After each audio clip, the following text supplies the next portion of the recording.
여러분 안녕하세요. 요즘 주식시장은 계속 최고점을 찍고 있는데 이상하게 내 계좌만 파란불인 경험 혹시 없으신가요? 모두가 웃고 있을 때 나만 우는 것 같은 이 기분. 오늘 바로 그 현상의 비밀을 한번 파헤쳐 보려고 합니다. 이게 다 인버스 그리고 곧버스 투자의 숨겨진 위험 때문일 수 있거든요. 바로 이 질문이죠. 아마 많은 분들이 마음속으로 한 번쯤은 던져보셨을 거예요. 시장은 완전히 축제 분위기인데 나만 소외되는 이 기분. 도대체 원인이 뭘까요? 이 숫자 정말 충격적이죠? 이게 바로 최근 1년 동안 한 유명 인버스 상품이 기록한 수익률입니다. 네, 맞아요. 마이너스 55%에 가깝습니다.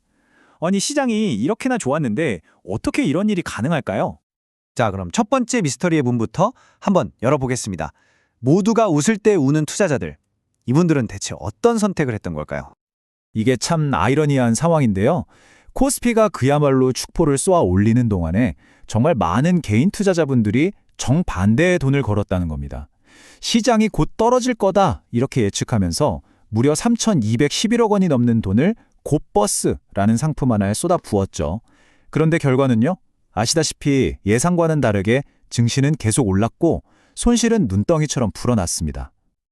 그렇다면 이 미스터리의 한가운데 있는 핵심 용의자들은 과연 누구일까요? 네, 바로 인버스와 곧버스라고 불리는 금융상품들입니다. 지금부터 이 두 용의자를 집중적으로 한번 살펴보겠습니다. 자, 여기 용의자들 프로필 한번 보시죠. 왼쪽에 있는 인버스는 시장과 거꾸로 가는 말 그대로 청개구리 같은 녀석입니다. 지수가 1% 내리면 1% 수익이 나는 구조죠. 그런데 오른쪽의 곧버스는 여기서 한술 더 뜁니다. 지수가 1% 내리면 수익률이 2배가 되는, 그러니까 반대 방향으로 쏘아 올린 로켓 같은 거예요. 물론 지수가 오르면 손실도 2배가 되겠죠. 자, 이제부터가 진짜 중요한 얘기입니다. 이 상품들이 왜 그렇게 위험할 수 있는지 상품 설명서에는 잘 나와 있지 않은 3가지 숨겨진 위험을 지금부터 낱낱이 파헤쳐 보겠습니다. 우리가 오늘 파헤쳐 볼 3가지 위험, 바로 이겁니다. 첫째는 일일 수익률의 함정, 둘째는 조용한 보유 비용, 그리고 마지막으로 가장 무서운 음의 복리 효과입니다. 하나씩 차근차근 따라와 보세요. 첫 번째 위험부터 바로 들어가 보죠. 바로 일일 수익률의 함정입니다. 여기서 핵심이 뭐냐면요. 이 ETF들은 장기적인 추세를 따라가는 게 아니라 오직 하루의 성과만을 정확히 추종하도록 설계되었다는 점입니다. 이게 정말 많은 분들이 하는 가장 큰 오해입니다. 1년 뒤에 지수가 10% 내리면 내 곧버스는 20% 오르겠지? 천만의 말씀입니다.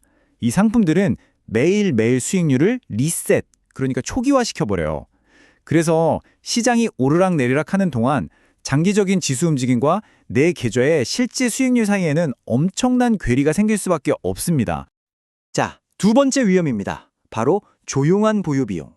이 상품들은 그냥 가지고만 있어도 나도 모르는 사이에 비용이 계속해서 빠져나가고 있습니다. 그 이유가 뭐냐면요. 이 상품들이 선물이라는 파생 상품을 이용해서 만들어지기 때문이에요. 미래의 가치를 사고 파는 이 선물 계약을 계속 유지하고 또 만기가 되면 교체하는 과정에서 눈에 보이지 않는 비용이 계속 발생하거든요. 그러니까 보유하는 것만으로도 마치 아주 작은 구멍으로 물이 새듯이 매일 조금씩 내 투자금이 녹아내리고 있는 셈입니다. 자, 이제 마지막이자 어쩌면 가장 이해하기 어려울 수 있는 위험입니다. 바로 음의 복리 효과라는 건데요. 제가 간단한 수학 문제로 이 무서운 마법의 실체를 똑똑히 보여드리겠습니다. 한번 생각해 보세요. 지수가 10% 올랐다가 다시 10%가 내렸어요. 그럼 지수는 거의 제자리로 돌아온 거잖아요. 그럼 시장과 반대로 가는 인버스 ETF 투자금도 당연히 원금이 되어야 하는 거 아닐까요? 상식적으로는 그래야 할 것 같죠?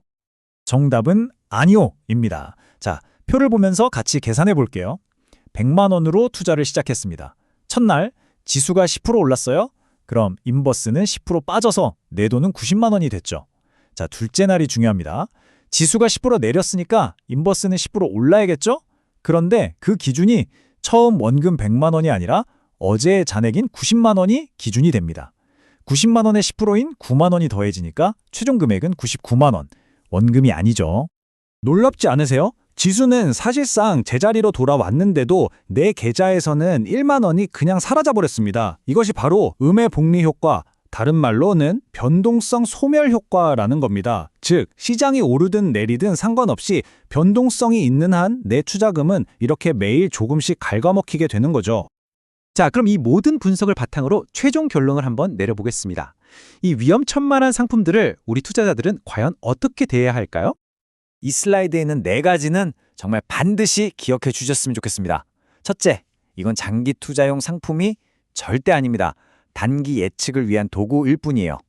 둘째, 보유기간이 길어지면 길어질수록 여러분도 모르는 비용과 손실이 계속 쌓여갑니다.